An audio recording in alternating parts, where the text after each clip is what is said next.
fights with passion, and he inspires. Are you ready for a war?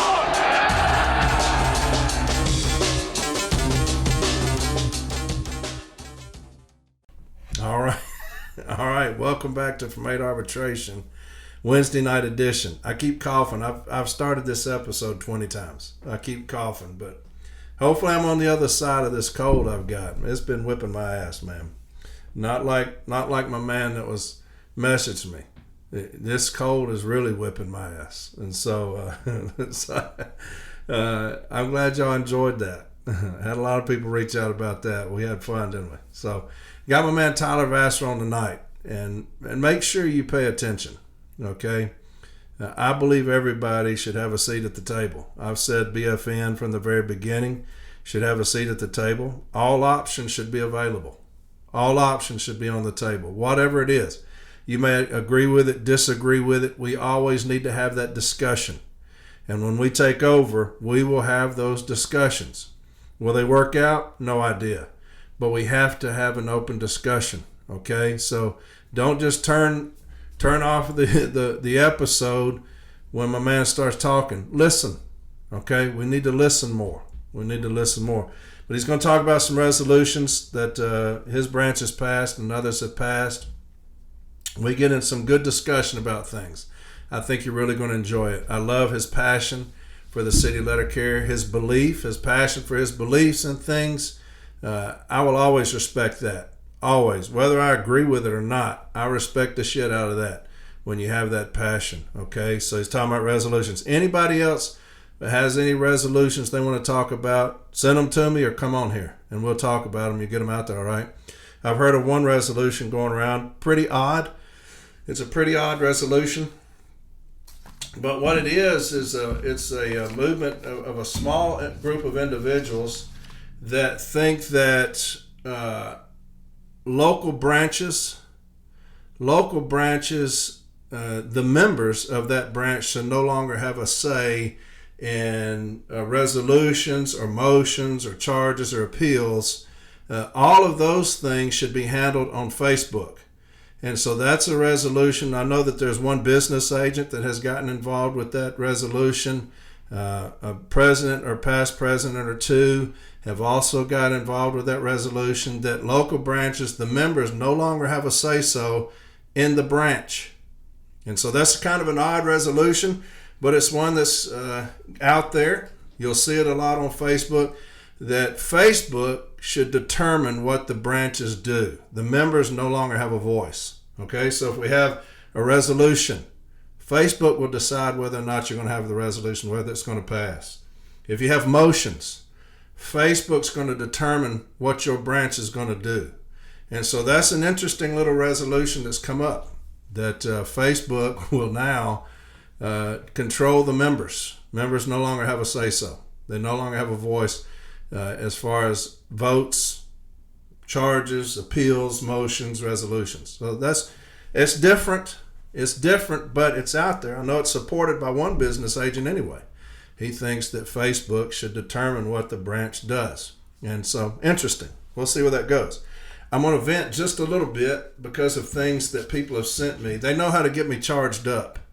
People send me things. It pisses me off. And so I'm going to talk about them. And a lot of it has to do with when I saw the 4-day work week, 10 hours a day. If y'all don't understand the catastrophic effects of that, okay? Because what you'll have 4 10-hour days. You're not thinking of single moms with childcare. You're not thinking of that when you do that have to be off at a certain amount of time. The amount of job loss that will bring is catastrophic. As a union, you fight for jobs, not against jobs. Now, I know this for a fact. The president of this union is the one who brought that forward, not the Postal Service. This is not something the Postal Service has brought to him. This is his idea, okay? So you're going to have a massive amount of job loss, and your president is inquiring about that. You're going to have layoffs. Your president is aware of that and has brought that to you. You're possibly going to have the penalty overtime done away with. I know that discussion has been had, that penalty overtime will no longer be a thing. So you have all these crazy-ass, stupid-ass things that your president is bringing forward. Now, why would he do that? Why would he bring that forward? Why would we work 10 hours of straight time? And then if you're mandated, you're going to work another 10 hours on top of that. Now, I'm sure that would be overtime, but you're obligated to 10 hours on your mandated day because you now have 10-hour days. So a lot of discussion needs to be had on that rather than just a survey checking a box. I know that this president is terrible about misleading us. If you remember back when he was trying to sell us the wages, remember? And he was putting in, when they were showing the slide, he was putting in projected COLAs and making that like this is what we were getting. And so people were excited until they started breaking it down. It was like, hang on just a second. These aren't guarantees. These are projections, projected COLAs. These are penny stocks. You remember the movie Wolf of Wall Street when Leonardo was selling penny stocks? They're not real. It's not real. You're selling people on things that are not real. And so that was what he was doing with us. He was selling us things that were not real. He was selling us a projected COLA, something that he has no idea what it's going to be. It's a projection. He was selling us penny stocks. And I apologize, I'm going to be coughing a lot, clear my throat. This cold is kicking my ass. But you have a president who has no idea what in the fuck he's doing. No idea. He is selling us on a 4-day work week, 10 hours a day. That's going to devastate this craft. And he knows it. You're going to have layoffs. He knows it. It will possibly do away with penalty overtime. He knows that. And so these things should have been discussed rather than a survey sent out to the letter carriers, because you're going to have some people say, man, I'm working 4 days. I'll take it. As a union, you cannot at any time put something in front of the members that will cut jobs. That's not what we do. Just like 6-day counts. We will grieve 6-day counts. Why? Because they're cutting jobs. You're not just going to not grieve a 6-day count. They're cutting jobs. And so a lot of shit was sent to me that's pissed me off, but I'll just talk about some of it, and then I'll get you to my man Tyler Vasseur. Here's things that are going around social media. Now remember, these are things that are going around everywhere really, on the news and everything like that. Remember, your president has yet to get out to the public to say, hey, here's the problem. Here's the issues, okay? We're talking about we're going broke and all these things. Here's the real story. And putting us out there in the public's face. Why? Because the public loves the city letter carrier. It's not the postal service that the public loves. It's the city letter carrier, because we're the ones out there every single day talking to them, doing all kind of stuff out on the route, showing them that we love them, right? So they love the city letter carrier. If you ask them about the postal service, you know, if you ask your customers, who's my manager, they have no idea, but they know who Corey Walton is. They know who you are. And so they love us, the city letter carrier. So we should have been out there a long time ago. But when you don't do that, and you side with management, and you get in bed with management, here's what happens. These are just things that people have sent me this week, or that I've gotten offline. The USPS, now this is the Wall Street Journal. The USPS, privatize, downsize, or subsidize. Readers weigh in on whether the U.S. Postal Service needs a new business model. Now, we're a service, right? We're not a business. Now, I understand what they're saying, but we're a service. We're a free service. But when you get out in the public and you educate the public, this is who we are. This is what we are. We are a free service to the people, by the people. We're free, okay? We're self-sustaining. Now, have we needed some money? Yeah, because we've been mismanaged. But it's not our fault. We're out there every single day doing our job in all kind of inclement weather. Here we are. And so this is not on us. This is on them. But we don't have anybody that's doing that right now. Here's the Boston Herald. Opinion. Mail volume is down by half in the last 20 years, and its total demise in 10 years is a near certainty as everything goes digital and the U.S. Postal Service's market shrinks to near zero. Now, this is a Boston Herald. Think about that. Again, our president is non-existent. He's not out doing anything to quell any of this stuff. I'll read that again. Mail volume is down by half in the last 20 years, and its total demise in 10 years is a near certainty. As everything goes digital and the U.S. Postal Service's market shrinks to near zero. Here's another one. It's time Congress acts like it's 2026, not 1966, and slash Postal Service delivery days. Slash Postal Service delivery days. You know who else is talking about that? Your president. I'm going to read these stats to you. You know what I'm talking about? It says mail volume has declined 49% from its peak of 231 million pieces in 2006 to 108 million pieces in 2025. I'm going to read that again. Mail volume has declined 49%, almost half, from its peak of 231 million pieces in 2006 to 101 million pieces in 2025. Do you know what our revenue was in 2006? At our peak, $72.8 billion. At our peak, $72.8 billion. In 2025, after we've lost half of our volume, our revenue, $80.5 billion. So we've lost half our volume and we've gained $8 billion. But they don't say that. They don't say that. When you look at that, that looks catastrophic. When you look at them, the mail volume has declined 49%. Half. How are they going to sustain themselves? Well, we made $72 billion in 2006 and $80.5 billion in 2025, which was an increase of $916 million or 1.2% from the previous year. But that's not on there. I'll read that again. In 2006, we made $72.8 billion. In 2025, $80.5 billion, which was an increase of $916 million or 1.2% from the previous year. So we profited $916 million and still lost $9 billion. Why is that? Nobody's asking, but we're doing drastic things like 4-day delivery, 10 hours a day. Cutting who? The city letter carrier. Management is at an all-time high. You've got, well, I'll keep on reading this and I'll get into that in just a second. On-time first-class mail performance has declined from 91% in 2022 to 86% in 2025. That occurred despite the decision in 2022 to lower delivery standards for certain first-class mail from 1 to 3 days and 1 to 5 day window. It has lost money in every fiscal year except for one since 2007.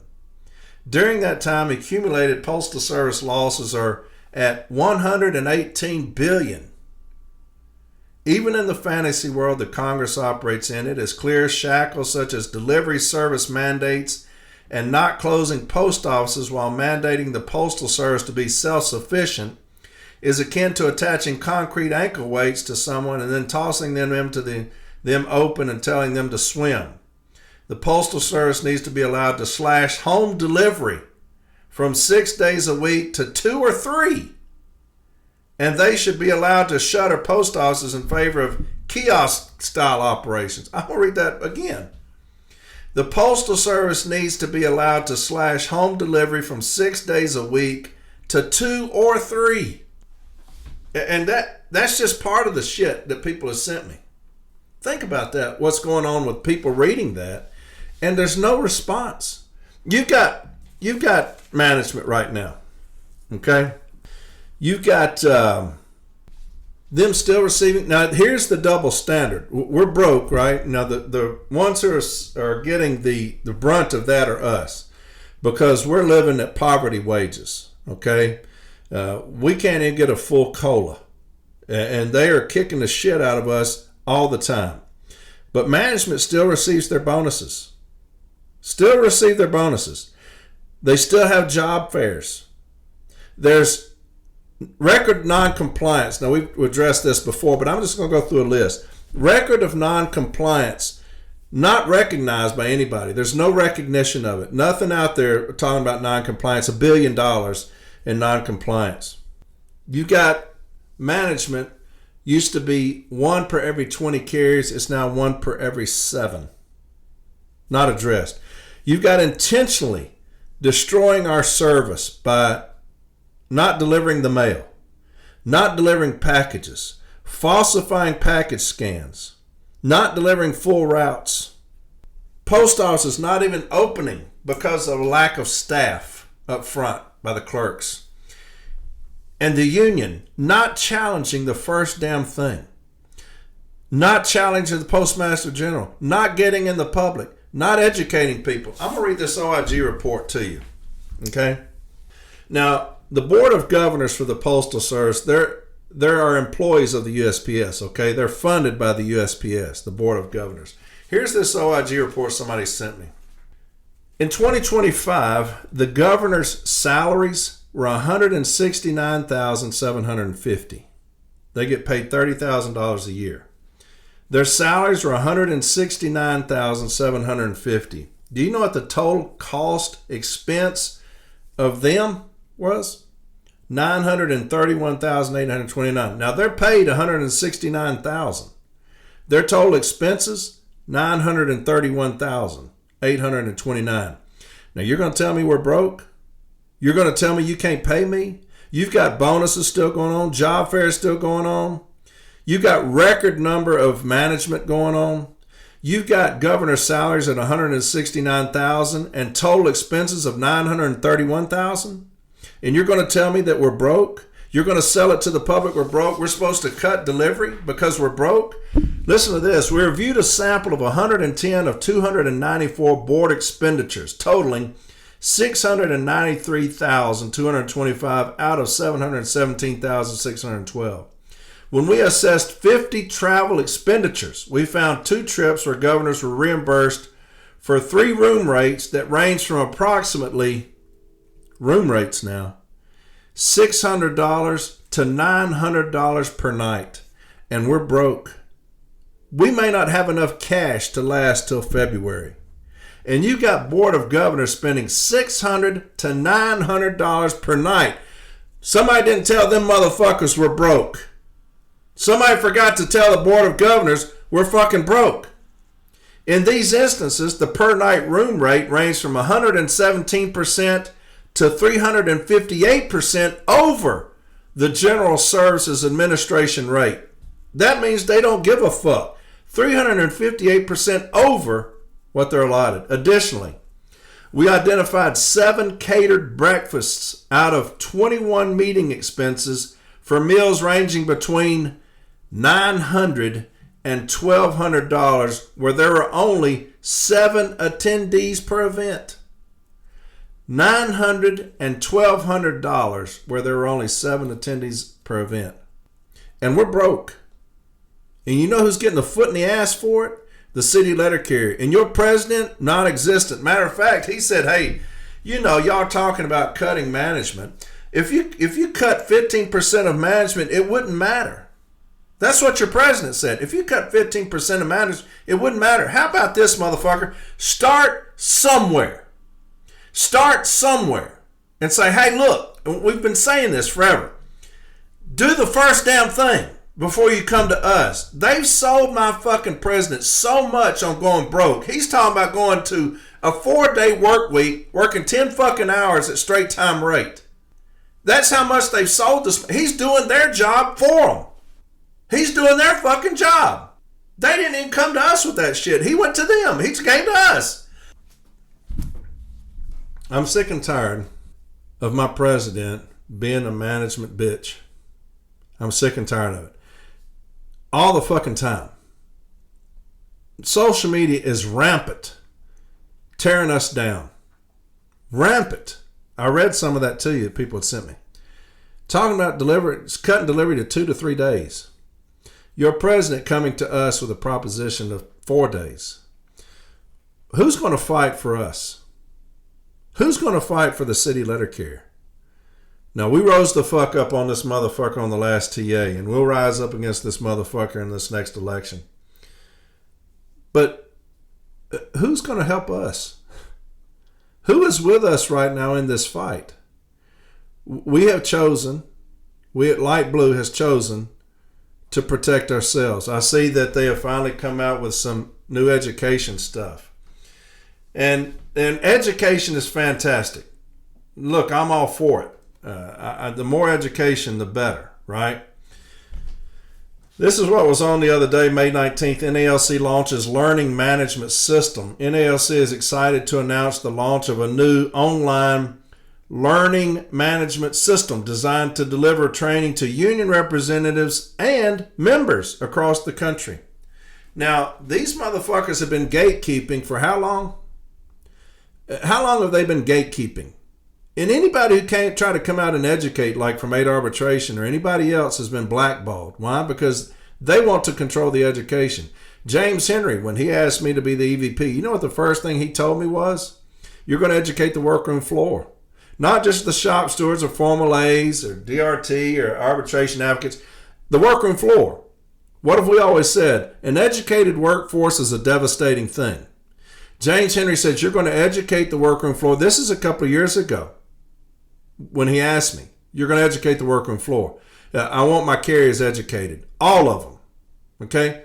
3.5 years Brian has been in office. And just now, 3 months before nominations, he's going to come out and say, hey, we're going to educate the workroom floor. Motherfucker, where have you been for the last 3.5 years? Now, I'm glad you're finally educating. That's great. I'm not going to say anything about that. More education, the better. Where the fuck have you been for the last 3.5 years? Because I don't know if y'all noticed or not while you've been laid up in the fucking bushes, but the city letter carrier has taken upon themselves to educate themselves. We've been educating ourselves for the past 3.5 fucking years. Why? Because your ass hasn't. You know, education to him, when he talked about, hey, look, man, they're making headway on educating the workroom floor. You're going to have to do something. This motherfucker's like Fonzie. You remember, did y'all watch Happy Days? I loved Happy Days. Loved it. But Arthur Fonzarelli, remember the Fonz? He could not say love. He loved the women, but he couldn't tell them he loved them. Remember when he would say, he tried to tell me he loved them, he said, he couldn't say it. That's how it ran for, You know when these motherfuckers went in there and said, hey man, the CLC's cleaning your fucking clock on this, educating the workroom floor. You got to do something. You need to educate. I got to, because the motherfucker don't want us educated. It never has. Now he's got to come out and educate us, and he put this thing out there. He's like, I can see this motherfucker trying to say, you mean I've got to, I've got to educate. Motherfucker. We've done it ourselves, bitch. We've educated ourselves while you've been laid up in the fucking bushes for 3.5 fucking years, not paying attention to what we got going on here on the workroom floor, letting the Postmaster General control the fucking narrative, letting labor control the fucking grievance procedure, fucking us over every fucking step of the way. Now you're going to talk about I'm going to educate the workroom floor 3.5 months before nominations. You got other business agents saying, hey, I've got a novel idea. We're going to build teams about JSOV and we're going to train them. That's a novel fucking idea. 3.5 months before nominations. All of y'all decide you're going to start protecting the letter carrier 3.5 fucking years before nominations. You hadn't done a fucking thing the prior 3.5 fucking years except fuck us the fuck over. Now the narrative has been changed. They're talking about doing 2 and 3 fucking day delivery. You got your president talking about 4 days. Who in the fuck is here for us? God dang. It's lying by omission. When you have people coming out saying they've lost 50% of their volume. Yeah, well, we've gained 8 billion. We've gained 8 billion. The problem is that we won't start somewhere. You got to start fucking somewhere. Talking about 15% of management really wouldn't make a difference. So try it. That's what I'm going to say at the bargaining table. We're broke. I don't give a fuck what y'all are. I don't care. I know y'all are staying at places for $900 fucking dollars a night. You're giving your motherfucking selves bonuses. You've lost $1 billion in non-compliance. I know that shit. I know you got more management out than ever, less craft now than ever. So I'm sorry if I'm not buying this bullshit over fucking broke. We're broke over here on the city letter care craft. We're broke over here in light blue. I'll give you that. We don't even make a living fucking wage. I've got CCAs. I've got fucking table 2 making poverty fucking wages, and you motherfuckers are spending $900 fucking dollars a night, $1,200 a meal, and my people are having to take showers in a union hall because they can't afford housing. And we got a motherfucker that's bought that shit hook, line, and sinker. Talking about, well, we're going to have to cut delivery. Don't expect a fucking good contract. Motherfucker, I don't expect nothing good as far as you're concerned. If you're part of it, I don't expect nothing fucking good. Just know that. Don't expect too much. Bitch, I don't. I don't expect too fucking much. Not as far when you're in control of it. You are management. We got a fucking fox in the hen house, man, with this fucking clown.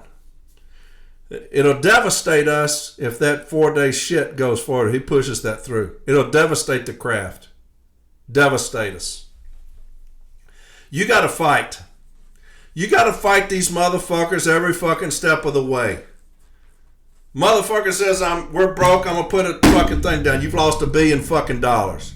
We're broke. You're spending $900 fucking dollars a night. We're broke. You got more management down than ever before. We're broke. We made $8 billion more than we did in 2006. All this bullshit. Put a fucking Here's the next one. We're broke. But here's the next one. Start fucking somewhere. You got to start fucking somewhere. I'm not buying that shit at all. Fuck all of it. We are suffering right now. And we've got a president who continues to chip away at every fucking thing we've ever earned. Why? What's the end game here with this motherfucker? Does anybody know? We've got people on social media, newspapers talking about reducing it to 2 to 3 days. Where's he at? We've got the Postmaster General just railing us in front of the board. Where's our president at? We've got news organizations coming out talking about how much volume we've lost. Where's our president at?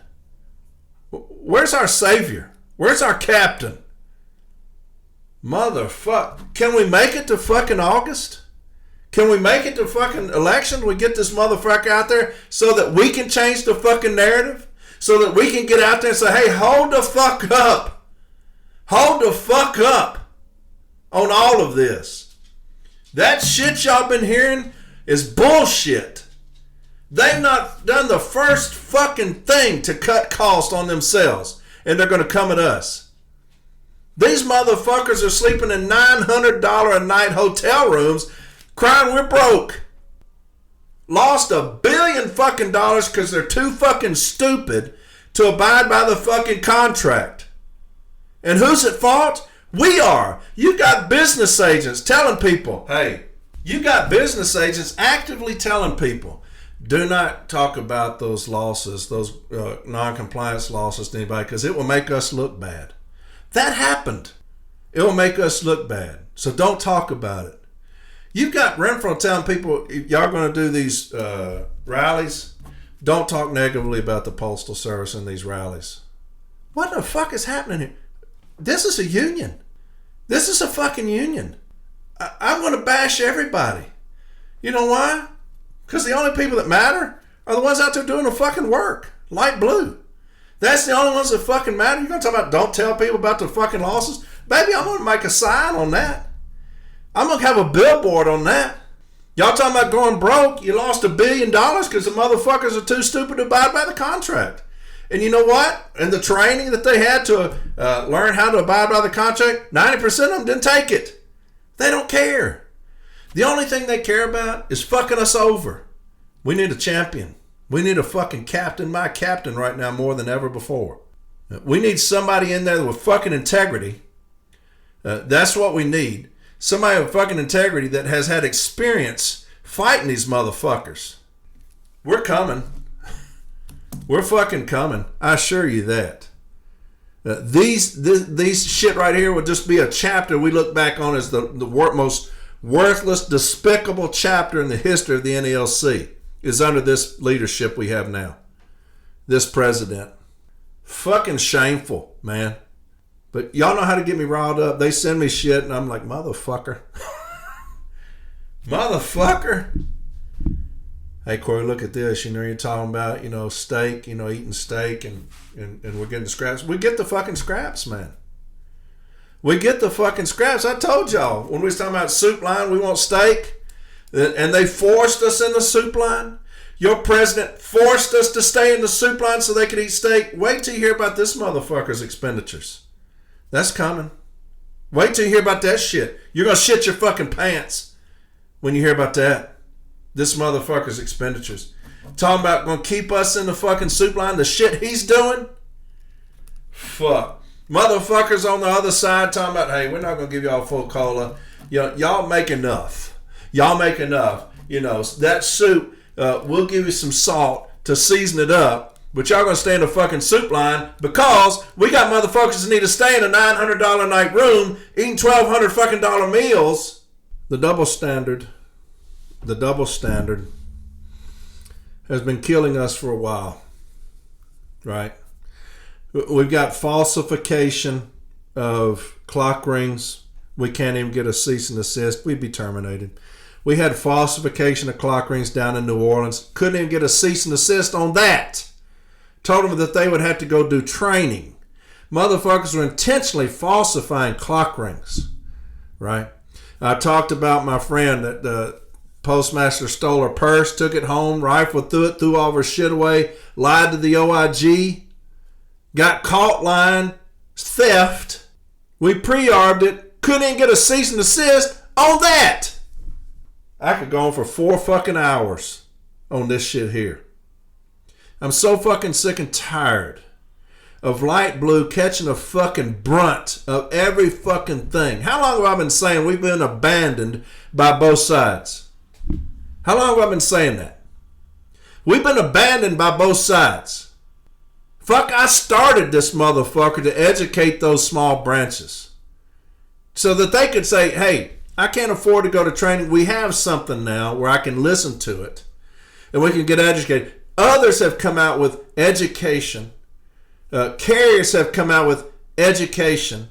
Podcasts educating. Do you know why? Because the city letter carrier at the end of the fucking day is all that fucking matters. We will take care of ourselves. And we have proven it in spades. We have proven that. We will take care of ourselves. Okay? The agent has been non-existent for the last 3.5 fucking years with this clown motherfucker at the top. And now y'all want to come out and start educating. Which is great. Hey, I'm not knocking it. It's just weird timing that it took you 3.5 fucking years being in office to come out and say, we're going to start educating the floor. Thank fucking God. Yippee. You're going to finally educate the fucking workroom floor. Motherfucker. Where have you fucking been? Where have y'all fucking been? Fuck. Look here, man. Change is coming. They're fixing to reap the fucking whirlwind. They're going to reap this motherfucking whirlwind coming up. I'm telling you that. I am done with these motherfuckers fucking us over. The Postal Service, that's what they do. That's who they are. I've said it everywhere I fucking go. I said it on here. They're going to lie and steal and cheat. Falsify. That's who they are. It's in their DNA. That's why they have that fucking job. I need fucking thumpers, street fighters, hellraisers on our side. That's what I need. We don't have it. but it's coming. I promise you that. You got integrity coming, okay? You want dishonest, lying motherfuckers? Vote for somebody else. You want integrity plus? Somebody's been in the fucking streets? That's James. You want dishonesty? Motherfucker can't keep his word about nothing? Vote for somebody else. Hell, you got a president that lied to us for 700 fucking days straight. And business agents just still swinging on his ass. Crazy shit, man. Crazy fucking times. Last 3.5 years have been like 30 fucking years. But shit's changing. I can tell you that. Shit's changing. So, all right. Tyler Vasseur. Y'all going to enjoy it. Now, look. Listen. Okay? With an open mind. Listen. This union has everything. I've always said that. We're the greatest melting pot ever. We've got every race, religion, political affiliation, all of it. And all of it makes us beautiful. Okay? All of it makes us beautiful, and all of it makes us stronger.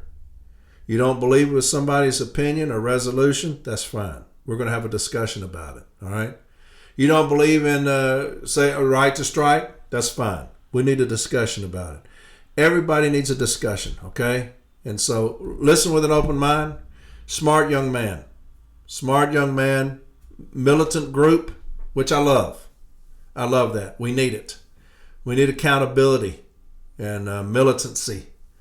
I love that, okay? So if y'all got your resolutions, I talked about the one earlier where Facebook is going to control the members of the branch. The branch no longer has a say. It'll be Facebook that will do that, and so that will be interesting there to see if that goes anywhere. I know that at least one business agent supports that. He's a business agent from another region. Started talking about another region's branch affairs, which was different, odd. But hey, it is what it is. Different day, right? Different time. I love you. I love you. Change is coming, all right? We got some hellraisers coming, and this shit will be done. The days of this shit are over. And I love you. With everything in me, light blue, I love you. Okay? And I'll talk to y'all Monday. I'll be driving back from Milwaukee Monday, but I'll do an episode, man. I got some more stuff that I've pulled off, but I want this to be about Tyler. Of course, I've been going on for 30 minutes, but anyway, y'all enjoy my man Tyler. I love you very much. Y'all have a safe rest of the week, and I'll talk to you Monday, all right? Bye. All right, I got my main man Tyler Vasseur on. Tyler, we go way back, brother. We go way, That's way right. back. BFN, Build a Fighting NELC. I've said from the beginning, I'll say it now, and I'll say it 10 years from now, the importance of people like you and Build a Fighting NELC, especially in the times we're in now. If it was not for, I'll just go on and throw my man under the bus. If it wasn't for such poor leadership, there would be no from eight arbitration. There would be no Build a Fighting NELC. But we realize that things are not what they should be. And here comes Build a Fighting NELC saying, hey, we're going to try to make a difference. We want to stand up and fight what we believe in. And I agree with you, brother. I love your passion. I said that 2 years ago when you came on. I say it today.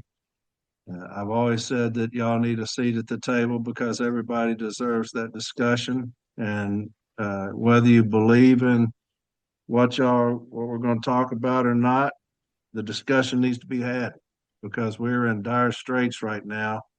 And those discussions need to be had, should be had, and will be had. And so, brother, it's good having you on with me, my man.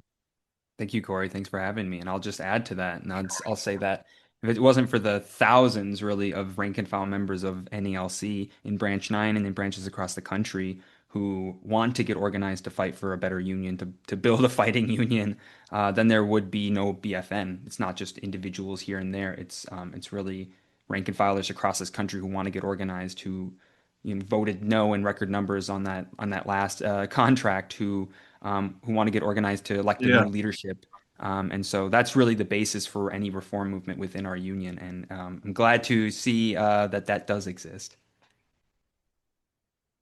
Yeah, well, that's a good point because this movement uh, is broad, and there's different groups in this movement. Different, you got different podcasts now based off of this movement, and just like y'all based off of this movement. And so everybody has an opportunity to get in where they fit in. And I love having you on that way for those people who say, "Hey, I want to do something. I'm interested in helping somehow, some way, and maybe that's the direction I want to go in. Is BFN. Maybe their, philosophy, their mindset is what I'm attracted to. So yeah, hey brother, whenever you want to come on, my man, you're welcome to come on. Thank you, Corey. I appreciate it. I But it's think the all yours, key. my man. Okay, I'll get right into it. The key, I think, yeah, there's a broad reform effort. At different times, we were more unified. At different times, we are trying to figure that out. And that's part of what I want to talk about today. The key, though, is finding, I think, demands or ideas, campaigns, initiatives, things that we can unite behind and get organized behind. When we don't have a unifying demand, that's when things kind of get a little crazy. And so that's something that we in BFN are very interested in trying to find. And there's obviously 100 things we need to do as a union. What are the one, two, or three things we can get organized around, that we can get people mobilized around? And so that's what we're always striving to. We're not perfect. That's what we're always striving to accomplish. I think the four things I want to talk about today. And the first is the resolution, the Fund Services Not War resolution that we passed in Branch 9 and has since been passed in a few other branches across the country, which I think is a key issue of our moment, this war in Iran, that we need to talk about as a union. Second thing is the role of social media. We have all seen the positives and the negatives of social media. And I think internet activism, group chats, how are they helpful to the work that we're trying to do as a union, and how can they actually be harmful? And then I want to talk about the national leadership elections and a national convention, two really important things that we can get united behind and get organized around and use to talk to other rank and filers, our coworkers, and try to get them organized and active in the union. So, if you want to get started, I guess I can hop right into this Fund Services Not War resolution. Brother, it's all yours, my man. Tell everybody what you're talking about, the resolution. All Um, right. and we'll talk about it a little bit afterwards. Sounds good to me. Well, we're obviously a country at war at the moment in Iran. This is a really a world-changing event. This is era-defining. This is not just it's creating a humanitarian disaster in the Middle East in particular. It's also creating economic chaos around the world. We're just seeing the tip of the iceberg here in the U.S. But more importantly, like we're seeing a shift of the balance of power in the world between this rivalry between the United States and China. And this is really a huge event that will impact every aspect of life for working class people in the US and around the world. And it's something our union, I think, has to have a position on. What's best for our members of our union? What's best for the broader working class? And for me, that's pretty clear. It's de-escalation. It's an ultimate end to the war for a radical and for a radical rethinking of the priorities of what kind of society we want in this country. Do we want a society that puts up billions and even trillions of dollars for war and bombs and death and destruction and chaos and the resulting inflation and economic disaster that comes with it, or one that prioritizes good jobs, funding for healthcare, for housing, for childcare, or education? And unfortunately, we can't do both. I think we're only at the very beginning of this war, and we're already seeing the consequences of it. And so Branch 9 at our April general membership meeting, the BFN in Minneapolis, our Minneapolis chapter, and then nationally we discussed and endorsed the idea of this resolution. And so Branch 9 passed the Fund Services Not War resolution at our April GMM. It's since been passed in Allentown, Lehigh Valley, which is Branch 274, and Seattle, Branch 79. And so I really encourage people, if you like this, to also propose it for discussion and pass it in your branch. If you'll let me, I'd like to just read it off Hey, it's your so people time, know what brother. we're talking about. Yeah, have at Um, it. it's not super long, but bear with me because resolutions have, kind of archaic language. So this is the Fund Services Not War resolution, and it goes, whereas the Iran war has cost the U.S. tens of billions of dollars and created death, destruction, and chaos in the Middle East, unleashing a huge wave of inflation hitting working class people globally. whereas President Donald Trump said that the federal government could not fund daycare, Medicare, and Medicaid, and called for $200 billion for the Iran war, an increase of the Pentagon budget to $1.5 trillion. Whereas continued underfunding and further cuts to education, housing, healthcare, and childcare will result from the Iran war, which will cause school and hospital closures and undue burden on working families, all while expanding tax cuts for the rich. Whereas the financial crisis at the United States Postal Service deepens and the agency has already maxed out its borrowing limit, which could cause disruptions to the service that would negatively impact communities across the country. Therefore, be it resolved that NELC call for an end to the war in Iran, which has caused economic destruction and a humanitarian crisis worldwide. Be it further resolved that NELC call on the AFL-CIO and other unions to help build the biggest anti-war movement possible, including calling for union-led national days of action and mobilizations of union contingents to local and national anti-war demonstrations. Be it finally resolved that NELC call on the U.S. government to slash military funding and tax the super rich in order to fully fund vital services like the United States Postal Service, education, childcare, healthcare, and housing. And so that's the resolution as it currently stands. And I think there's lots to be said in there. It passed in Branch 9. I think there was one or two votes in a packed room against it. Otherwise, it passed very overwhelmingly in Branch 9, in 274, in 79. I think this war is unpopular, and I think the union should come out. Like I said at my union meeting in April, there's enough on this war to oppose on a moral basis, but it's, I think the reason it really becomes a union issue is that it's going to create economic chaos for this country. I mean, I don't know if you have any thoughts on that, Corey. I can keep going here, but Yeah. So now it's passed, right? that's You right. say it's passed in your branch, it's passed in several others. Where does it go now? Goes on to the national convention where it will be discussed, debated on the convention floor in front of thousands of delegates, democratically elected delegates from branches across the country, which is where it should be. The point of this resolution really is to kind of force a discussion and debate in the union Yeah. about what our priority should be as a country, as a union. Yeah, And so you're well versed in that. In that's Boston, you were up at the mic, you were taking on the Titans. right. And and so but then they'll have people that are for it, people against it, and those things will be hashed out right there, and ultimately the hmm body will make the decision on that. Anytime, Tyler, anytime you get outside, when we're talking political things, you get outside of hmm what light blue does, you know that you're going to get some backlash on that. So, what do you say to those as a devil's advocate? They say, we're not a civil liberties union. Uh, That's right. those things are handled in their proper places. We don't need to be getting in that. I can already tell you what's going to be said down on social media. We don't need to be getting involved with that. Sure. Leave those things alone. And these things will be talked about, Tyler. So, what do you say to the individuals that say, what does that have to do with the city letter care and the fact that we have a sorry president and we got we got a lot of issues? Uh, Talk on that. Well, I'm glad you asked, Corey. I've got a couple thoughts on that. Those discussions we've had within BFN, those are discussions we had in the union when we proposed a resolution.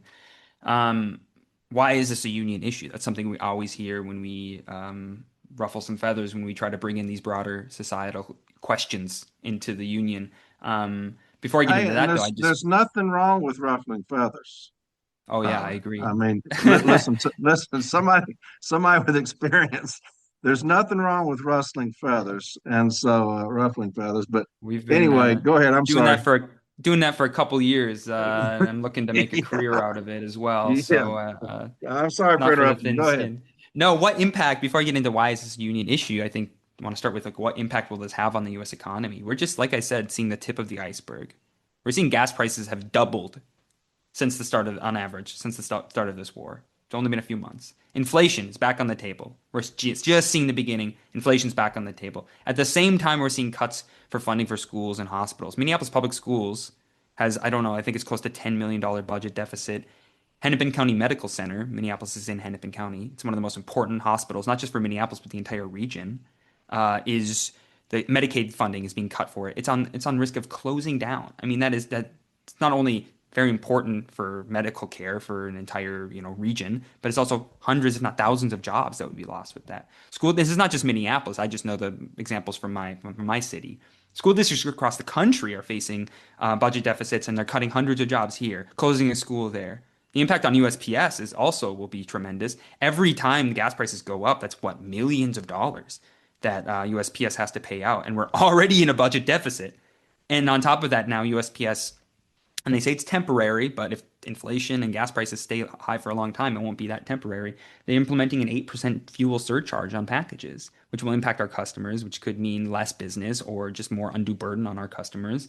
So is this war going to make housing, healthcare, and all these education more affordable for working class people in this country? No. In fact, it will do quite the opposite. So why is this a union issue? Well, for all those reasons I just stated, but also I really think that we have to think bigger in terms of unions need to take on these bigger issues in society. We can't just focus on wages and working conditions because all of these, although those are important, I'll get into that, but all of these other factors impact the lives of our members. These become union issues because if our members can't afford housing, if our members can't afford to send their kids to school, if our members go to the hospital and it bankrupts them, which is all exacerbated by this war, well, that's a union issue then. That's something that we should fight against.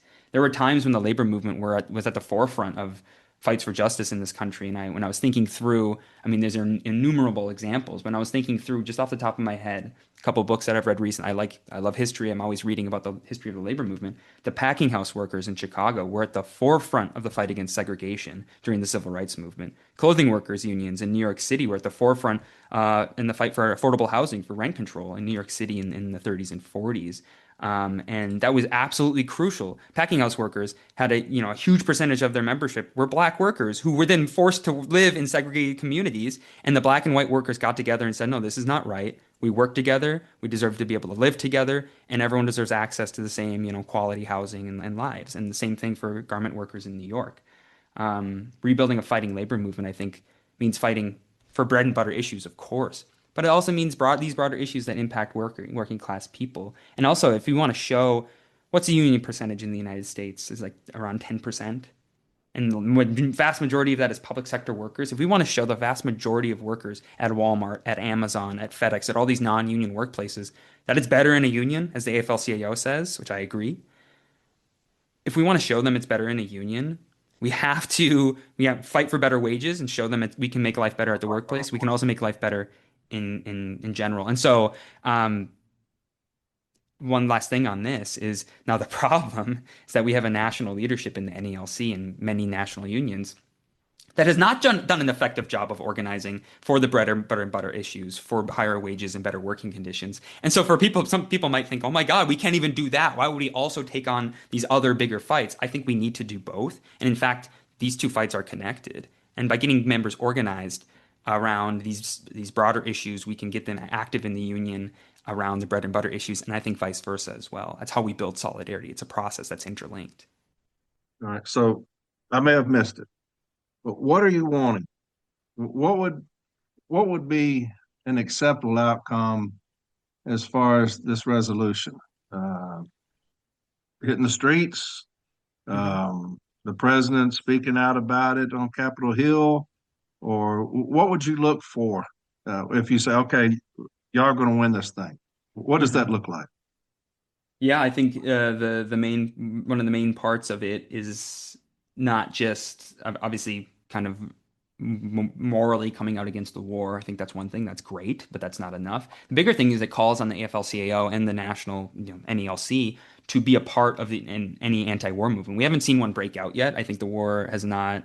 We're just really seeing the tip of the iceberg, as I've said a couple times here. But as it gets worse, as economics gets worse, if there's troops on the ground and we start seeing American service members killed, we'll start to see, I think, an anti-war movement build in this country, just like it happened in Vietnam and previous wars. And so I think the way to strengthen those movements, to help give them direction, to help ground them in a working class program of not just opposing the war, but then what do we need instead? Well, we need funding for housing, we need funding for healthcare, we need things that will make lives better for working class people. In order for that to be possible, I think that we need unions to be at the forefront of them.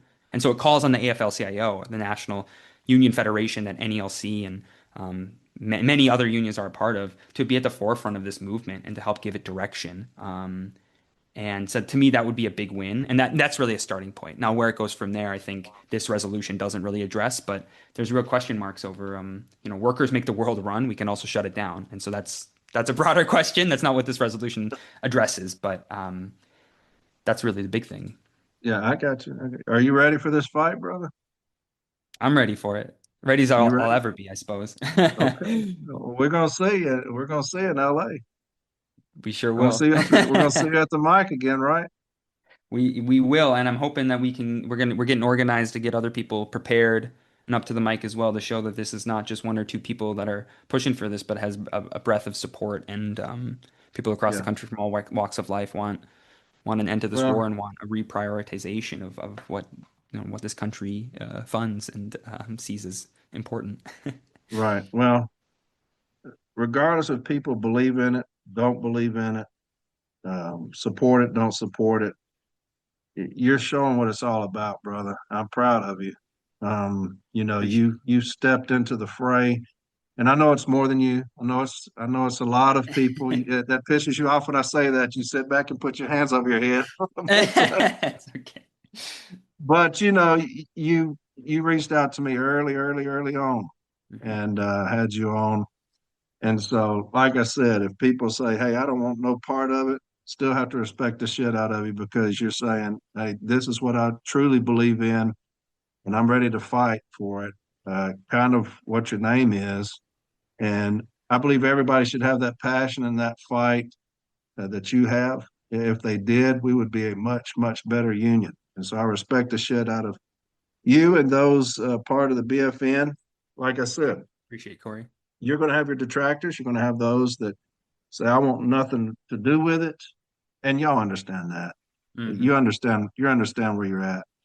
But brother, don't give up and you keep fighting. I remember we were in Pennsylvania and there was an election on the right to strike.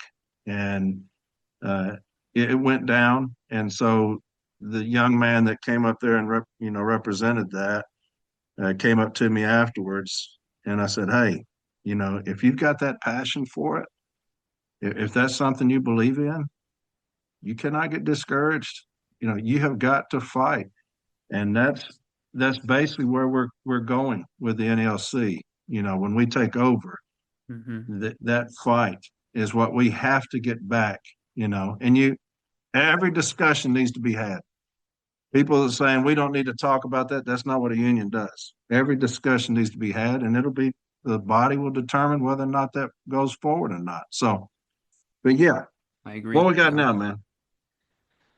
Just just a couple other things on this point before I want to move on and talk about social media. Obviously, there's been lots of controversy and sort of No, chaos online. I don't know if you know anything about that, Corey. I'd stay off of social media. Oh, So, good. I think we all could use that advice a little bit. No, I think just I do want to talk about Minneapolis. I mean, Minneapolis was the somehow it seems every few years Minneapolis becomes the center of the universe with whether it was the George Floyd protests in 2020 or the ICE protests and the ICE occupation of Minneapolis this winter.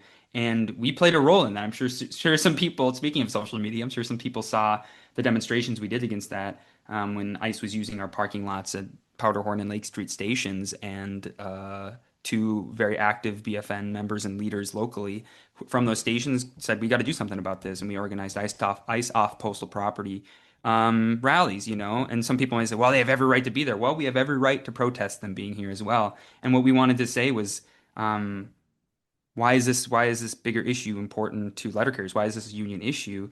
Well, and I call it an occupation, by the way, because there were thousands of federal troops wearing masks, acting with impunity on the streets of Minneapolis, stopping people because of the color of their skin, not giving people due process, and what is that if not secret police? And that's something that's a real big problem. That's a slippery slope that it might start with them targeting immigrants, but that could be used against political detractors in the future. I mean, why is this a union issue? NELC members personally and family members of NELC members were harassed by ICE because of the color of their skin, even though they're citizens. Communities we live and serve in every day were terrorized every single day. Every other day on my route, I saw um, people being stopped by ICE and community members getting organized to try to fight back. And I think that was We're a part of these communities. This is really important. Branch 9 members were tear gassed by ICE just because they were trying to do their jobs, because they were in the area where one of these protests broke up, started. And so this became a safety. This not only was an issue affecting the communities we serve, which I think as public sector union we should really take seriously, but it was also a safety issue for our members every day out there on the streets. And we passed a resolution calling for, ICE makes delivery unsafe in Minneapolis as well on that basis. And so, I mean, that just want to talk about one other big thing that us here in Minneapolis organized around, that was not just about wages or working conditions, but was absolutely crucial and gained us a tremendous amount of authority and support from people in Minneapolis who saw us take those actions, who participated. We did 2 protests. The first one was in December, after they used our parking lots, and the second one was after Renee Good was killed in January. First protest, we had about 70 people there. Second protest, we had about 300 people there, and those were cold days. That was the coldest part of the winter in Minneapolis, and we are no strangers to cold weather. And so I just want to kind of highlight those because I haven't been on since that all happened. But the second thing I wanted to talk about was public funding for USPS. This resolution is vague on purpose. It just calls for, Postal Service should be funded. That could just mean more loans to the Postal Service, extend our loans, or it could mean public funding. I personally think that the USPS is a public service. It provides a public service. It's for the public good. It should be treated as such. It should just be publicly funded. But that's not what this resolution calls for, because I know that's going to be spoken against on that basis. The resolution does not say that. It could just mean more loans, but it's kept vague on purpose. But I think, like, if we're already getting loans we can't pay back, how far off is that from public funding? That's kind of a real question. Sometimes people bring up, I've heard, want to address this, government shutdowns. Well, I like when there's a government shutdown. We don't have to get shut down. We don't have to work without pay. This is why we're fighting for the right to strike in BFN. No worker should work without a paycheck. In 2019, I mean, there's essentially, when these happen, there's essentially sickouts anyways. TSA agents call out en masse. That's basically an unorganized version of strike action. Imagine the power of organized action. In 2019, it was at that point the longest government shutdown, Sarah Nelson, the flight attendants union president, threatened strike action in the airports and forced the government to end the shutdown. That played a key role in ending that shutdown. And so I just want to say, while this resolution doesn't explicitly call for public funding, these are conversations we have to have as a union. And people may have seen also photos or videos from BFN and Branch 9 members at the Minneapolis May Day parade and our contingent. And we got about, I think, 35 people. My mom was there. She counted. She said there were 35 of us there, because I was like, how many do you think there were? 20, 30? It shows, I mean, Corey, there's tens of thousands of people lining the streets in South Minneapolis. It's a beautiful parade. It's not just celebrating International Workers' Day, but also the start of spring, which after a Minneapolis winter, everyone's out there celebrating spring. It was a nice 70-degree sunny day. Tens of thousands of people out. And we marched with our Ice Off Postal Property banner and our Fund the Postal Service Not War banner. And we led chants and speeches, and the crowd lost their minds. Tens of thousands of people cheering us. I made coworkers stay afterwards saying, oh my God, people love us. I couldn't believe that. Like, what a great experience. There were several times, Corey, where the crowd was cheering so loudly for us, they were drowning us out. That we had to stop chanting, we had to stop our speeches, and we had to let them tucker themselves out, which, hey, it's a good feeling to have. Also gave me a breather. I was on the megaphone. It gave me a bit of a breather. But this just shows what's possible if the labor movement gets organized and fights for issues that affect the broader society that we live in. When we fight for things like $13 starting wage or right to strike or these other things, people can empathize with us and they will support us on that basis. But when you combine it then with these broader social issues, that's a big deal. And we have a lot of support. If we just get that support organized, we can do anything with that. And so I just wanted to highlight some of what we've been up to here in Branch 9 over the last couple months. When you say those conversations need to happen, that's exactly how I feel. You'll have people that'll hear that and say, no, no, Sure. I'm not listening to it. I don't agree with it. I don't ever believe that should be the position of anybody. I believe that everybody's conversation or position needs to be heard, hashed out, just like the right to strike. And you always say, we're not saying we want to strike, but we should have the right to strike. And so just like that, the conversation needs to be had. If you don't agree with it, you don't agree with it. You can have a discussion. You're not going to change people's minds. Some people are dead set against it. Anytime you bring up ICE, you're going to lose half your audience. But the discussions still need to be had. They still need to be had. There's nothing wrong with educating yourselves. And then if you say still no, then that's all right. It's okay. We've had the discussion, but the discussions need to be had. When you look at, are you going to talk about right to strike at all? Yeah, we can talk. I was planning on talking about it around the convention stuff towards the end. I wanted Okay, to I'll talk wait till about then. I want I'll to wait talk till then. about the sort of social media stuff. Should we get into Yeah, that? yeah. I Hey, think, it's your show, brother. yeah. Well, good. I'm glad to.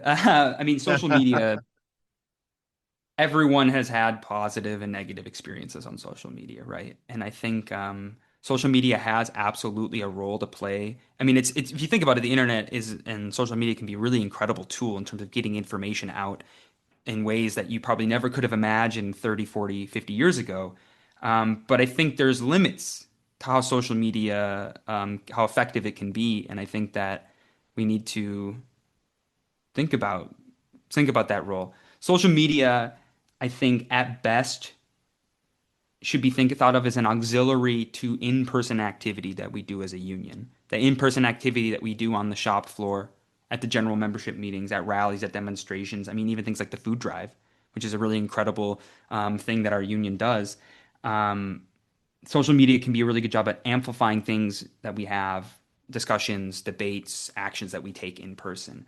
Facebook, social media, Instagram, group chats, they have their role, but they cannot replace in-person activity and discussion. I think social media can also give you, and I'm not blaming anyone else and saying I'm perfect. This happens to me too. Can give you a warped sense of proportion. Things that seem like a biggest deal in the world online aren't even talked about or thought about by your average member of the union. And it doesn't mean that we shouldn't discuss things because not every single person can participate at every single time. It just means like we should have a sense of proportion about how we're using social media and how what kind of conversations are had there. I think like we've all seen the incredible toxic atmosphere that can happen on Facebook in these groups, and we should remind ourselves social media is explicitly built that way.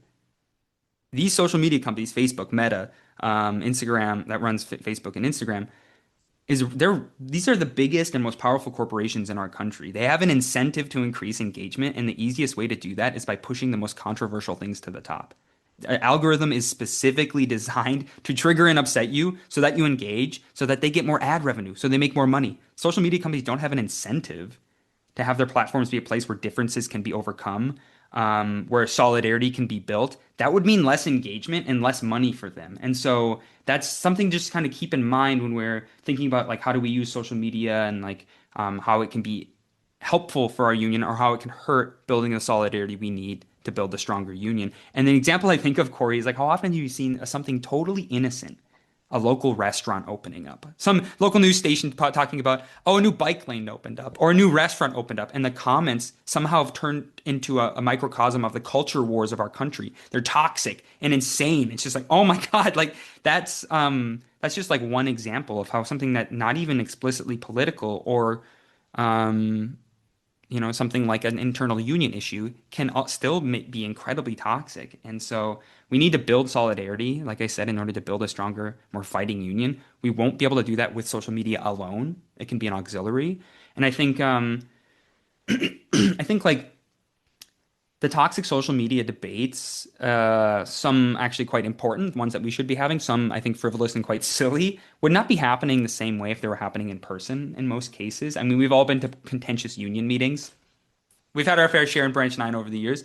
But after the meeting, we're usually still cutting it up and hanging out and it's beer and pizza night, whatever. I mean, I'm not talk to everybody, but the way these debates happen, and I wouldn't even call them debates because they're not constructive at all. They're not organized at all. It's just sort of barking back and forth. They would not be happening the same way if we're in person. It's again, debates happen in the union, and it's through working together, experiencing the ups and downs of organizing and struggle together, and building solidarity through that process that we can learn how to have those debates in a more constructive way. And so I don't want to be on my high horse. I think most people turn to social media for good reason. They want to engage with issues facing our union. They feel shut out or not able to participate as much as they'd want to in the union structures, or they're seeking out like advice about a problem they're having. And they want to get connected with other people who want to either fix the, help them solve their issue or get organized to build our union.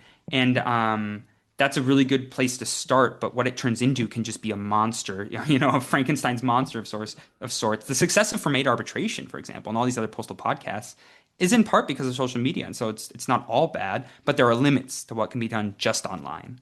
And that's, why has Branch 9 been so successful in so many ways? And by the way, we've had our fair share of losses, we've had our fair share of ups and downs, but we've been able to take the actions that we have because, we've been able to take advantage of openings. Openings existed for us. We have a more favorable conditions, or big national events happen in our city that we have no control over, but we're able to take advantage of them because we're organized, because we have monthly in-person BFN Minneapolis chapter meetings that we use to discuss local and then national issues and discuss national BFN initiatives or campaigns. And then we turn people towards the branch. We don't say, come to the BFN meeting. Who cares about the general membership meeting? No. What are we doing in order to get organized to help build Branch 9 into a stronger, more fighting union with more active membership, with more participation? I mean, it's because we get together and discuss this stuff in person.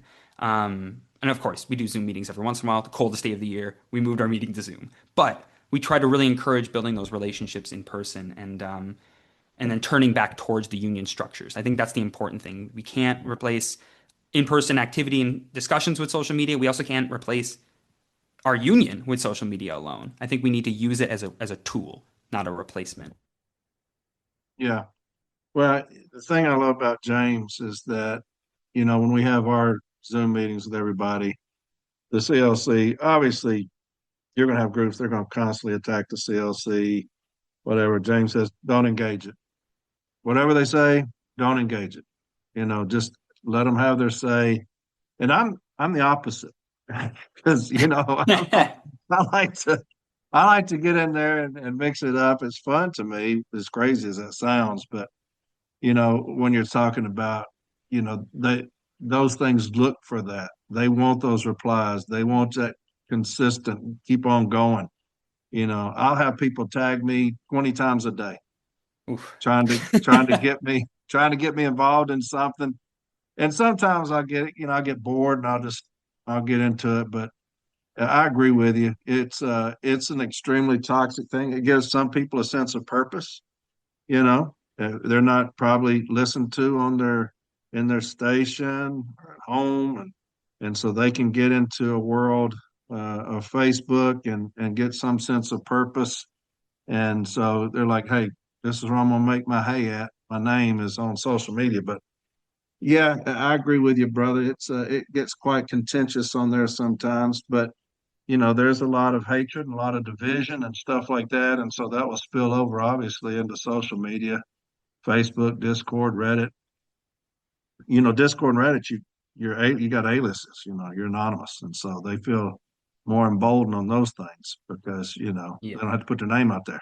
And so Facebook, you don't see that much because your name's out there. But yeah, it's different, brother. It's different.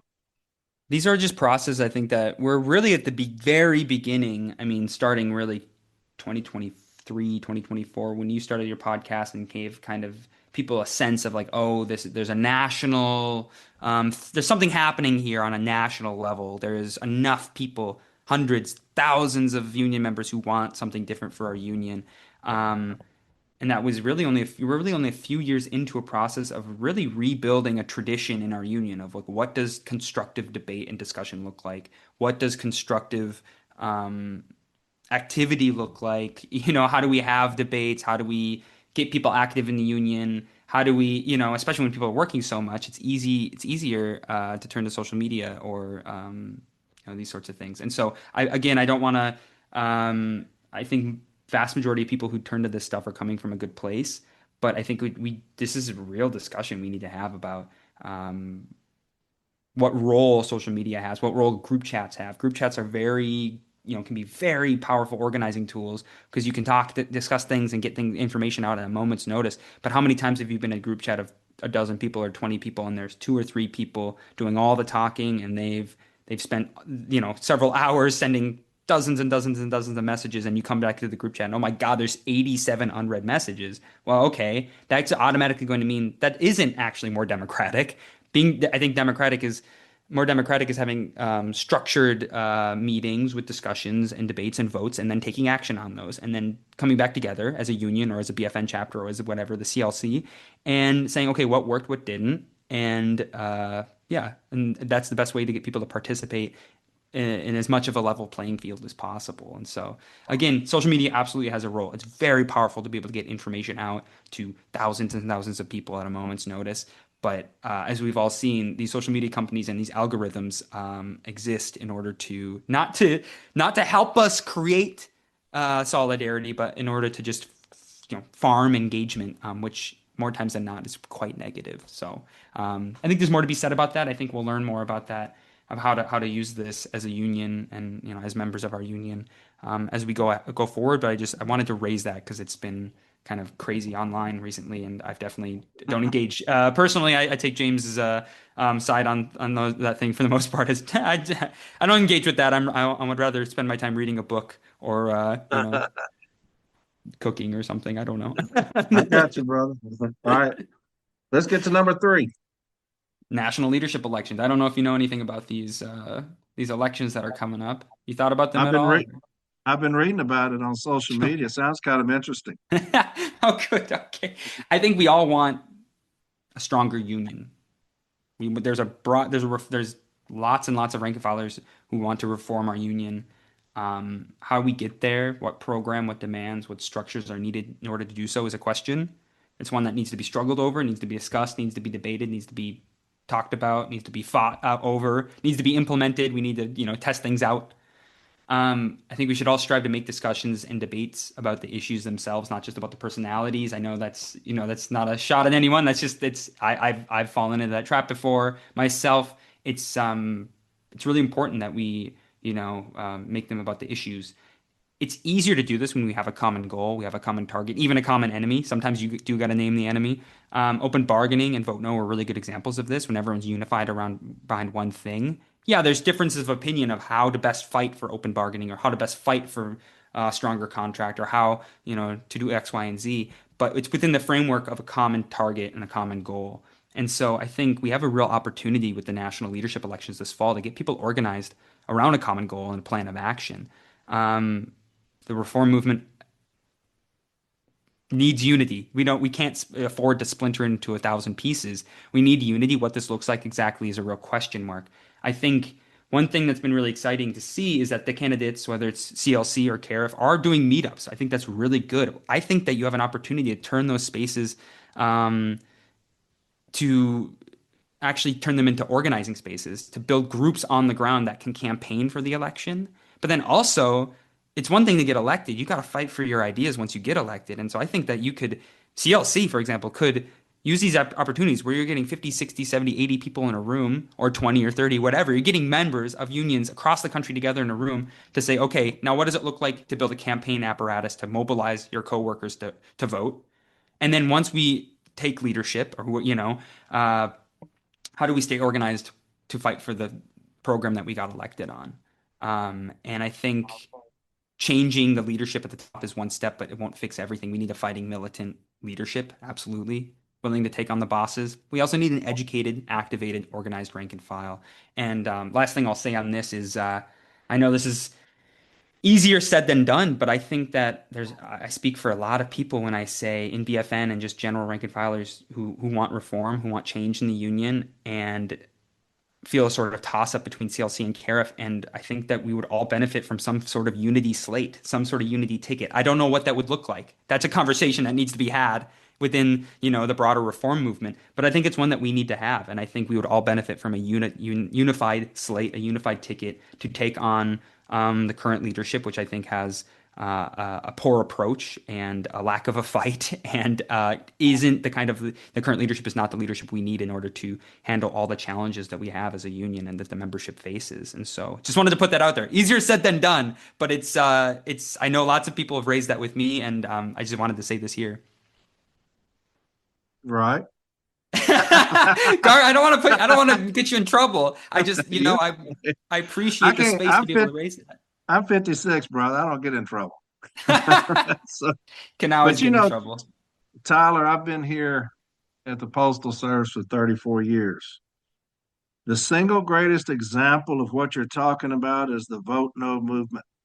That's right. It's the single greatest example of everything that you just talked about, social media, the getting together, getting that movement going.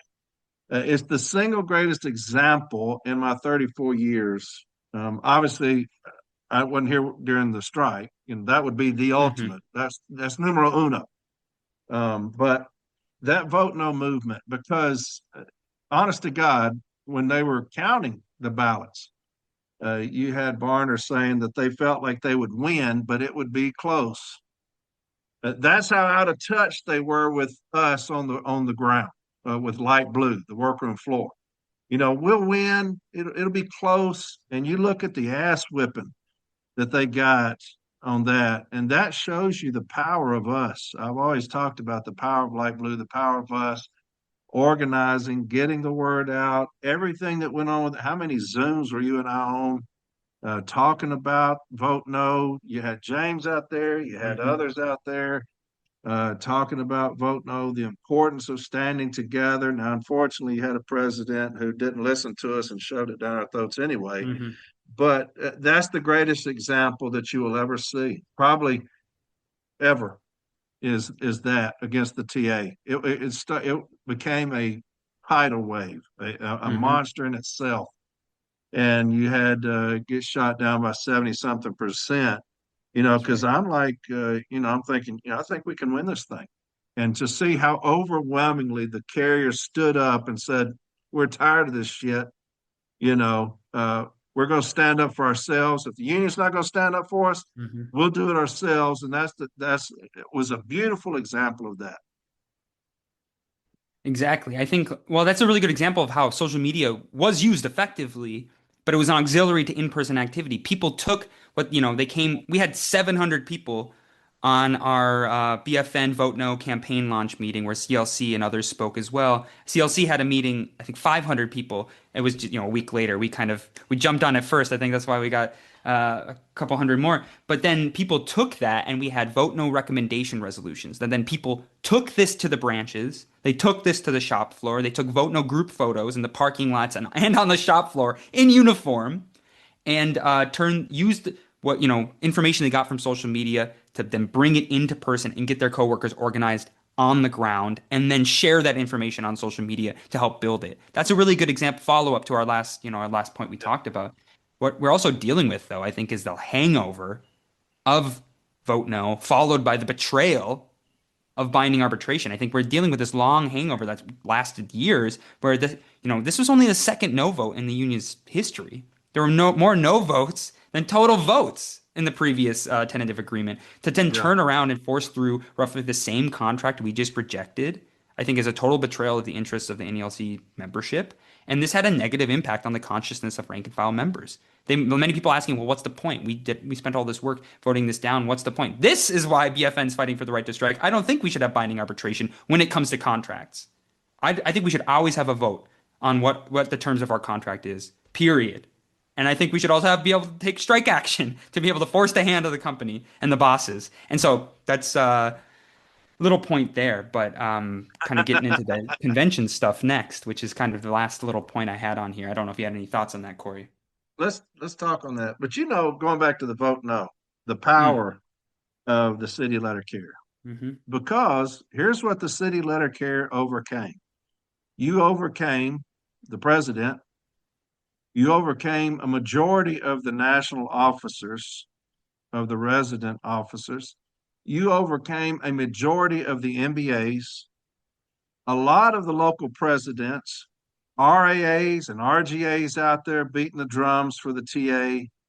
And the city letter carrier did not pay attention to that.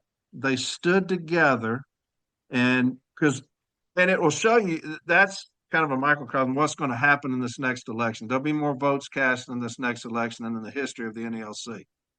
And what it shows is that influence that they relied on so heavily in the past, the influence of the MBAs, of the local Mm-hmm. presidents, branch presidents, of the REAs and the RGAs getting out there telling you who to vote for, it showed them the carriers ain't going for this shit. That they're not listening to us.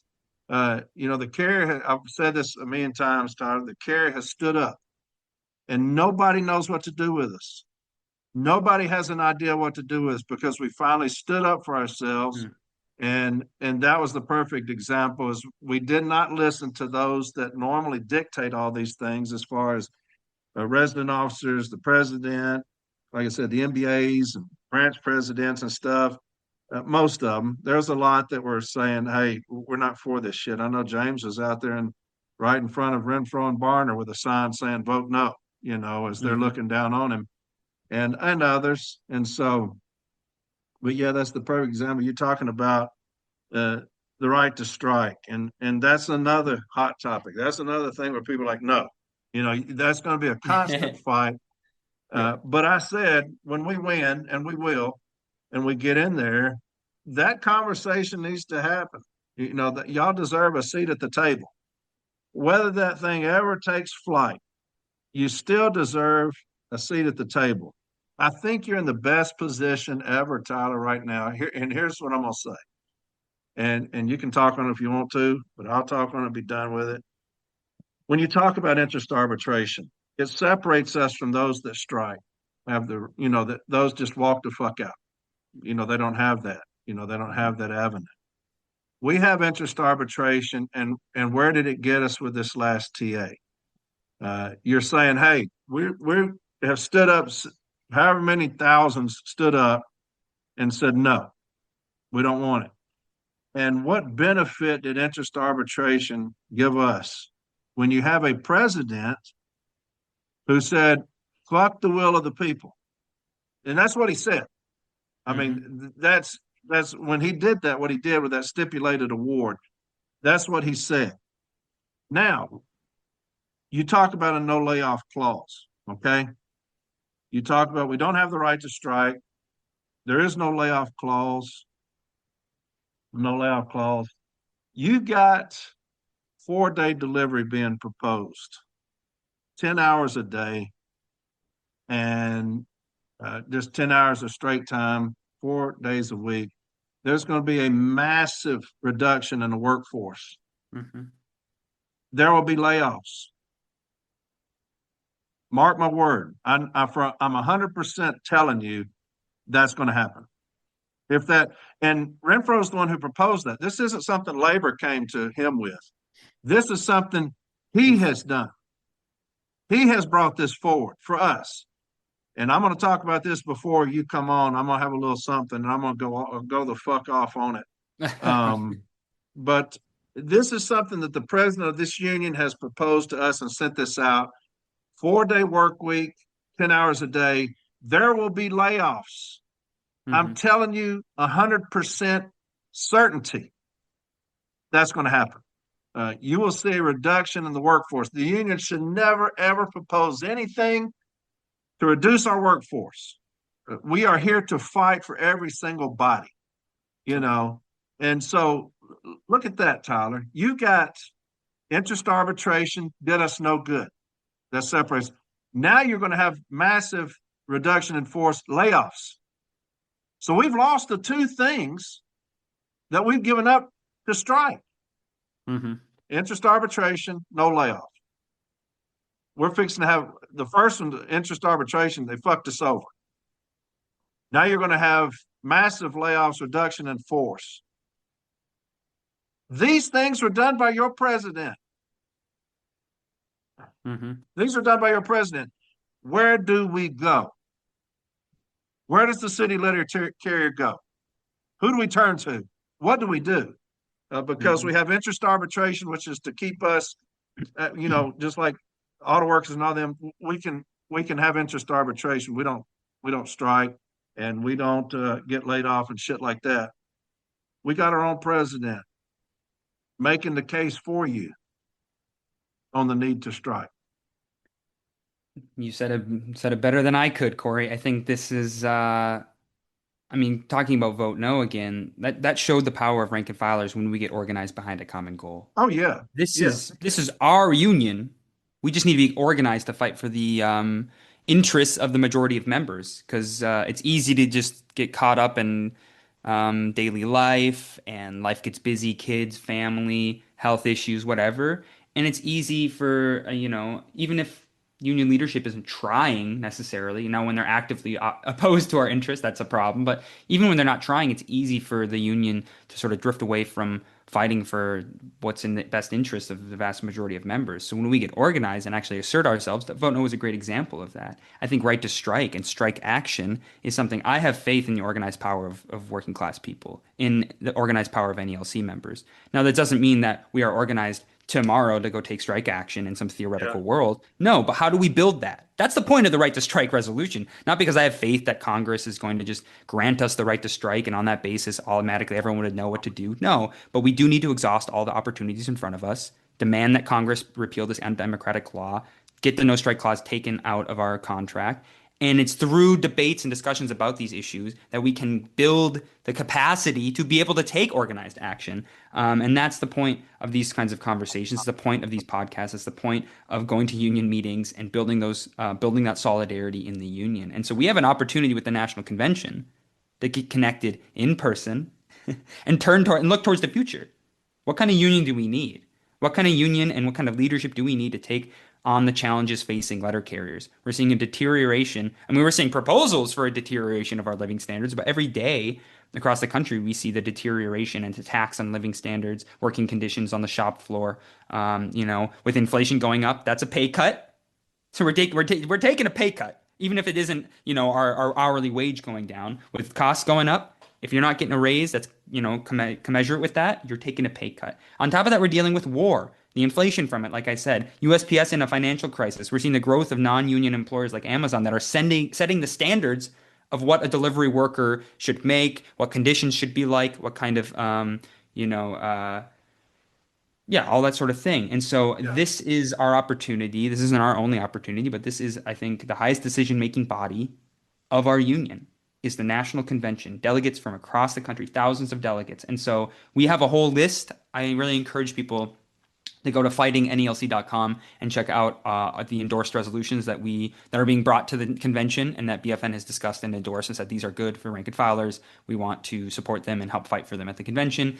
I don't have time to get into all of them, but obviously near and dear to my heart are both right to strike and the Fund Services Not War resolutions. I'd encourage people to check those out. I'd encourage people to email us at buildafightingnelc@gmail.com.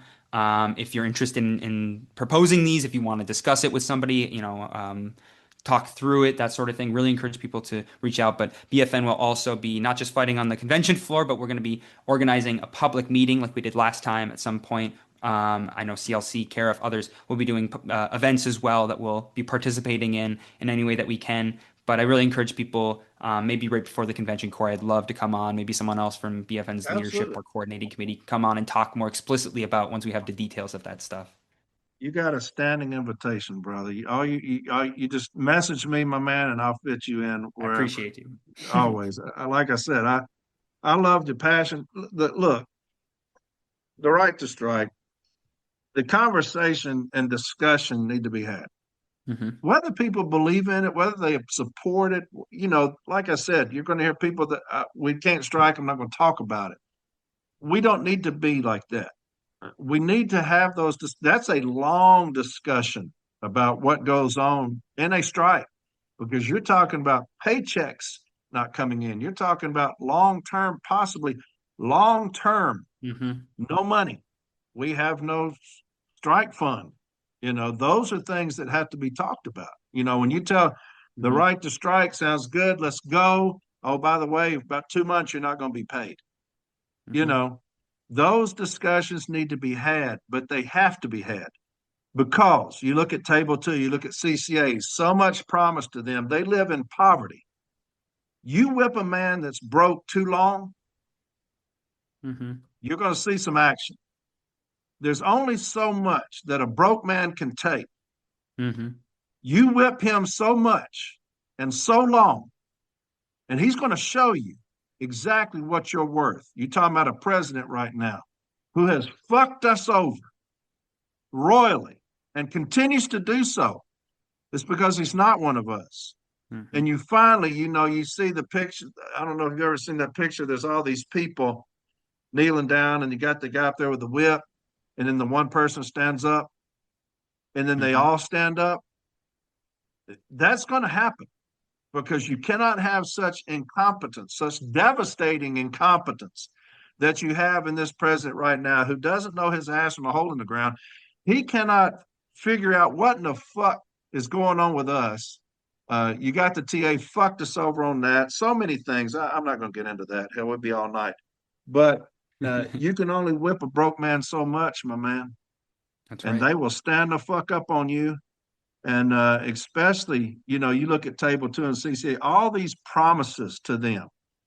Don't y'all worry, I'm going to take care of it. We got a substantial raise coming. That sounds great, man. You give me a substantial raise. We can do something with that. And you fuck them over and you continue to do so. Hmm. And then you talk about massive layoffs or massive reduction in force. And we're going to continue to sit here and take that shit. And that conversation doesn't need to be had. The conversation needs to be had. That's right. Because I'm telling you, you whip us so damn long, baby. And you saw in that vote no exactly what we're capable of. But anyway, That's sorry, right. man. That's I'm right, stealing Corey. your time. I'm stealing No, your time. Corey, Go I'll ahead. just say this last thing, which is just like these conversations about the issues facing NELC members, whether it's strike action, war, inflation, or even just wages, working conditions. These happen with or without us. Those are happening every day on the shop floor as people are loading up their vans, as people are casing mail, talking to their neighbors, as people are chatting before or after union meetings or at union meetings. These conversations are happening with or without us. As active union members, I think we have a responsibility to have these discussions and debates through the union structures to put forward resolutions and motions and take actions that can push this debate and discussion in an organized and constructive way. We have a responsibility to discuss these things and talk about them because if we don't, people are still going to discuss them and either take isolated action that can get them isolated and fired, or they're going to just quit and move on. And you know what I want? I want every single person who's in this job right now to stick in this job, get active in the union, and to fight together for better wages, better working conditions, and these broader social issues, which can help build the authority and support for the union, and help us build a better union and a better society as a whole. I really think that the union labor movement, workers make the world run, and we can really help make a better world through that process as well. And so, of course, that's some more to be said on that, but I think I'll probably end it there. There's a reckoning coming. I think you've said that before, Corey. There's a reckoning coming in our union, Yeah. and I really have a lot of confidence that while there's ups and downs, there's hiccups here and there, we are headed in the right direction as a union, Yeah. and more and more people are going to wake up and see, what direction we need to get going and how we get Yeah. there. Yeah. Well, brother, I've always said, my man, they're going to reap the fucking whirlwind in this next election. And that's exactly what's coming, brother. I'm telling you. Everywhere we go, I see it. Everywhere we go. And we Absolutely. are fixing to kick some motherfuckers out coming Love up to hear this it. next election. The people that I love Light Blue. I love them with all my heart. And, the people that have intentionally hurt my people, I'm going to say it, it's intentional. You can't be that fucking incompetent. Hmm. It's intentional what's happened to my people. And Hmm. so we're going to kick these motherfuckers out, but they're going to reap the fucking whirlwind. There is a reckoning coming, my brother. And it's, it's going to be a beautiful fucking day. But what else you got for me? That's it. I mean, I Okay. could go all night, but it's a Yeah. beautiful. We got to take the good weather when we can here in Minneapolis, and it's a beautiful sunny night. The sun doesn't set for a couple more hours. I'm gonna go on a I bike ride got with you. my partner and enjoy what we have of a sunny evening here. But Corey, I appreciate you having me on, and plan to come back on. We should plan to come back on You maybe let, with some others from BFN before you we let get me know. on to before the convention, and we'll go from Yeah. there. Yeah. You let me know, brother. You know, you got a standing invitation. Like I said, I appreciate the shit out of you. Um, and the Thank you, passion that Corey. y'all show for Light Blue. This isn't about, hey, look at us. It's about what can we do to fucking better ourselves and Exactly right. help the people on the workroom floor. And I'm all about that, brother. I'm all about it. So yeah, That's right. I love you, my man. Y'all have a good rest of the All right, night brother. and enjoy your Love you bike ride. All too. right. Thanks, Corey. All right. Thanks for having me on as always. And I'll definitely share the episode around and we can get this conversation going. Okay. All All right, my right. man. See you, Tyler.